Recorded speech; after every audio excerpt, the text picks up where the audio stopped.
विधानसभेमध्ये धनगर समाजाच्या आरक्षणावरून चर्चा झालेली आहे। धनगर समाजाचा अनुसूचित जमातीमध्ये समावेश करावा अशी मागणी बाबासाहेब देशमुख यांनी केलेली आहे। धनगर समाज अजूनही अनुसूचित जमातीच्या एसटी आरक्षणापासून वंचित आहे। इतर राज्यात धनगर समाज अनुसूचित आरक्षणात आहे, मग महाराष्ट्रात कधी समाविष्ट होणार अशी मागणी देखील त्यांनी केली आहे। ती जमातीच्या यादीमध्ये क्रमांक 26 ला धनगड हा शब्द टाकलेला आहे। या ठिकाणी सन्माननीय अजितदादांना ही सर्व माहिती आहे। मागच्या 50-60 वर्षापासून या राज्यातले धनगर बांधव वर्षानुवर्ष आंदोलन उपोषण करत आलेली आहेत। 2014 साली बारामतीमध्ये मोठं आंदोलन झालं। सन्माननीय मुख्यमंत्री साहेबांनी शब्द दिला होता की धनगर समाजाला अनुसूचित जमातीमध्ये समावेश करण्यात येईल म्हणून।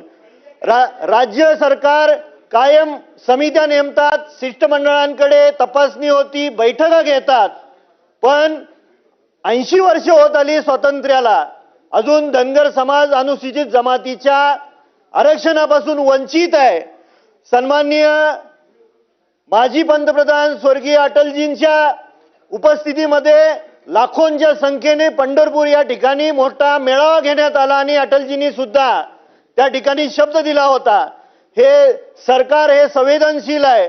धनगर बांधवांच्या ह्या ज्या मागण्या आहेत, विशेष करून अनुसूचित जमातीचा समावेश करणं खूप गरजेचं आहे।